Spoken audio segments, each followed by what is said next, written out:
العالمین والصلاة والسلام علی سید الانبیاء والمرسلین اما بعد فاعوذ باللہ من الشیطان الرجیم بسم اللہ الرحمن الرحیم الصلاة والسلام علیک یا رسول اللہ الصلاة والسلام علیک یا حبیب اللہ الصلاة والسلام علیک یا نبی اللہ وعلى آلك وأصحابك يا رسول اللہ۔ نبی کریم صلی اللہ تعالی علیہ وسلم نے ارشاد فرمایا، جنت کے اندر ایک پھل ہے جو انار سے چھوٹا، سیب سے بڑا، یعنی درمیانہ سائز ہے، مشک سے زیادہ خوشبودار، دودھ سے زیادہ سفید، شہد سے زیادہ میٹھا اور مشک سے زیادہ خوشبودار ہے۔ صحابہ کرام نے عرض کی، اے اللہ کے نبی، اتنا مزیدار، لذیذ اور ٹیسٹی پھل، یا رسول اللہ اس پھل کو کھائے گا کون؟ تو نبی کریم صلی اللہ علیہ وسلم نے ارشاد فرمایا، اس پھل کو وہی کھائے گا جو میری ذات اقدس پر درود پاک پڑھتا ہو۔ خشک شاخوں کو وہ تازہ گلاب دیتے ہیں، عہد پیری کو وہ پھر سے شباب دیتے ہیں، پڑھ لے درود ان پر غفلت نہ کر، خدا کی قسم تیرے سلام کا وہ اب بھی جواب دیتے ہیں۔ اور اگر کوئی اپنا بھلا چاہتا ہے، انہیں چاہے جنہیں خدا چاہتا ہے، درود ان پہ بھیجو، سلام ان پہ بھیجو، یہی مومنوں سے خدا چاہتا ہے۔ میرے پیارے محترم اسلامی بھائیوں، آج جس موضوع پر مجھے لب گشائی کرنے کا موقع ملا ہے وہ ہے اعلیٰ حضرت کا علمی مقام و مرتبہ۔ اعلیٰ حضرت کو جس پہلو سے دیکھیں آپ باکمال نظر آتے ہیں۔ اعلیٰ حضرت نے 55 علوم میں 1000 سے زائد کتب لکھی، اور ایسی کہ بڑے بڑے سائنسدان اور ریاضی دان انگشتیں بدندہ رہ گئے۔ جس موضوع پر قلم اٹھایا حق ادا کر دیا۔ امام احمد رضا کب اور کہاں پیدا ہوئے اس کی تحقیق اتنی اہم نہیں ہے جتنی اہم یہ جستجو ہے کہ وہ کیوں پیدا ہوئے۔ یقیناً اللہ پاک نے اپنے اس خاص بندے کو محبوب خاص صلی اللہ علیہ وسلم کے مشن کے تحفظ و تکمیل کے لیے پیدا فرمایا ہے۔ خالق نے اپنے بندے سے جو کام لینا تھا وہ اپنے فضل و کرم کے سائے میں لیا، اور صلہ کے طور پر اس کو شہرت و دوام کا انعام عطا ہوا۔ دنیا سنیت میں امام احمد رضا کا نام اچھے اور برے کا پیمانہ مر گیا۔ ان کی تمام تصانیف خصوصاً فتاوی رضویہ کے مطالعے سے بڑے بڑے اصحاب علم و دانش انگشتے بدندہ رہ جاتے ہیں۔ کئی سال پہلے نوائے وقت اخبار میں ایک مضمون تھا کہ جب مفتی محمد حسن جو کہ لاہور جامعہ اشرفیہ کے بانی ہیں، جب ہندوستان سے لاہور آئے تو واگا بارڈر پر کئی علماء دیوبند ہندوستانی سیاحت کرنے اور پاکستانی علماء استقبال کرنے حاضر ہوئے، تو انہوں نے کہا کہ آپ اتنی بڑی لائبریری میں سے کچھ بھی نہیں لائے، اس کی کیا وجہ ہے؟ تو انہوں نے کہا کہ میں ایک ہی کتاب ایسی لے آیا ہوں جو مجھے تمام کتب سے بے نیاز کر دے گی۔ تو علماء بڑے متجسس تھے کہ آخر وہ اتنی بڑی کتاب کون سی ہے جو تمام کتب سے مستغنی کر دے گی، اور وہ کتاب انہوں نے بغل میں دبا رکھی تھی اور اوپر چادر لے رکھی تھی۔ جب راز کھلا تو پتہ چلا کہ وہ فتاوی رضویہ کی پہلی جلد تھی۔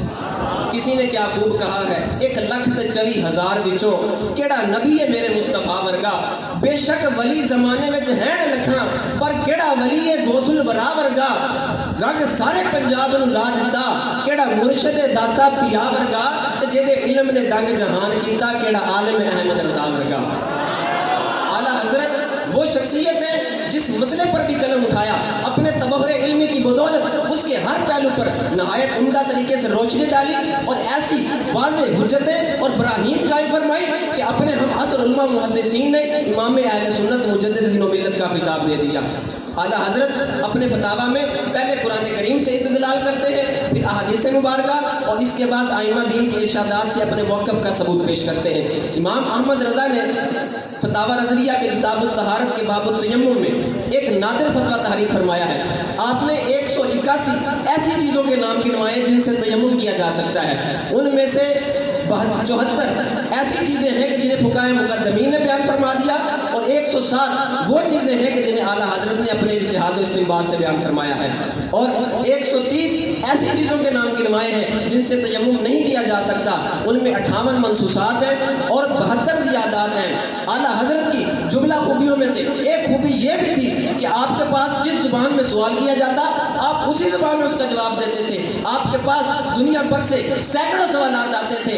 اگر سوال عربی زبان میں ہوتا تو آپ اس کا جواب عربی زبان میں دیتے تھے. اگر سوال فارسی زبان میں ہوتا تو آپ اس کا جواب فارسی زبان میں دیتے تھے. یہاں تک کہ انگریزی زبان میں کیے گئے سوال کا جواب بھی آپ نے انگریزی میں تعریف فرمایا ہے. اور اگر سوال منظوم شکل میں ہوتا تو آپ اس کا جواب بھی منظوم دیتے تھے. اور اگر سوال سائنسی انداز میں ہوتا تو آپ اس کا جواب بھی سائنسی انداز میں تعریف فرماتے تھے.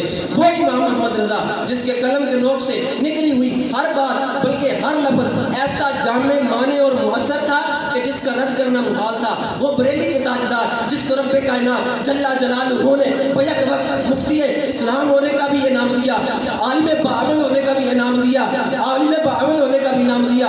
وہ بریلی کے تاجدار جس کو رب کائنات نے اپنی مسرت پر بیٹھ کر انہوں نے سائنسی علوم کو بھی حل کیا ہے. وہ بریلی کے تاجدار جنہوں نے افتاء میں بیٹھ کر دنیا کے مشکل ترین معاملات کو بھی حل کیا ہے. وہ بریلی کے تاجدار جنہوں نے اپنی مسرت پر بیٹھ کر دنیا کے مشکل ترین معاملات ریاضی کے معاملات کو بھی حل ہوا کیا ہے. یہ سن کر آپ کو تعجب ہوگا کہ اعلیٰ حضرت سے کسی نے وضو کے بارے میں مسئلہ پوچھا تو اعلیٰ حضرت نے 306 قسمیں پانی کی بیان فرمائی. اعلیٰ حضرت نے فرمایا 306 قسموں کا پانی ہوتا ہے, ان میں سے کون سی کتنی قسمیں وہ ہیں کہ جن سے وضو کرنا جائز ہوتا ہے. پھر یہ بتایا کہ ان میں سے کتنی قسمیں وہ ہیں جن سے وضو کرنا ناجائز ہوتا ہے. اعلیٰ حضرت نے پھر بتایا ان میں سے کتنی قسمیں وہ ہیں جن کا ذکر اللہ نے قرآن میں لکھا ہے اور کتنی قسمیں وہ ہیں کہ جن کا ذکر حضور کی حدیث میں آیا ہے. اتنی بڑی شان والے بریلی کے تاجدار اعلیٰ حضرت وہ شخصیت ہے کہ جنہوں نے ہر میدان میں آفتاب علم و فضل کو جگمایا ہے. اعلیٰ حضرت وہ شخصیت ہے جنہوں نے دینی علوم میں بھی دنیاوی علوم میں بھی تحقیق و تدبیر کے صرف پھول نہیں کھلائے بلکہ پورے گلشن آباد کیے ہیں. اعلیٰ حضرت وہ شخصیت ہے جنہوں نے دینی علوم کے اندر بھی دنیاوی علوم کے اندر بھی صرف پھول نہیں کھلائے بلکہ پورے گلشن آباد کیے ہیں. اعلیٰ حضرت وہ شخصیت ہے جنہوں نے دنیاوی علوم کے سمندروں میں بھی گواسی کی ہے اور دینی علوم کے وسیع تر فضاؤں میں بھی شاہین کی سی پرواز کی ہے. اعلیٰ حضرت وہ شخصیت ہے جنہوں نے دینی اور دنیاوی علوم کے اندر بے شمار علوم ہے جہاں آپ نے خامہ فرزائی کی ہے جس کو عوام تو عوام علماء بھی پڑھ کر سن کر سمجھ کر اس کے بعد ماہرین علوم فنون انگشتیں بدلنا رہ جاتے ہیں.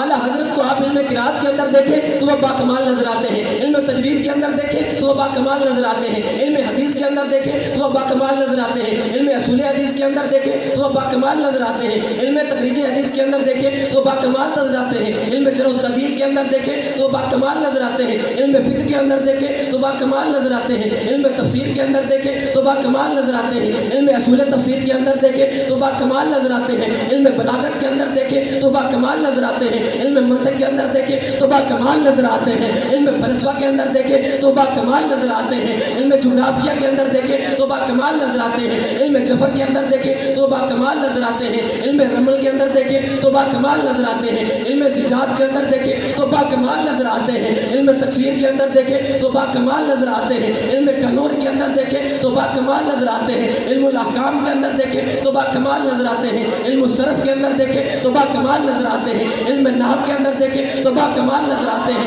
علم قیافہ کے اندر دیکھیں تو باکمال نظر آتے ہیں, علم طب کے اندر دیکھیں تو باکمال نظر آتے ہیں, علم منطق کے اندر دیکھیں تو باکمال نظر آتے ہیں, علم ریاضی کے اندر دیکھیں تو باکمال نظر آتے ہیں, علم الحساب کے اندر دیکھیں تو باکمال نظر آتے ہیں, علم العروض کے اندر دیکھیں تو باکمال نظر آتے ہیں, علم فلسفہ کے اندر دیکھیں تو باکمال نظر آتے ہیں. الغرض جس پہلو جس نظریے سے آپ کو دیکھا جائے آپ باکمال نظر آتے ہیں.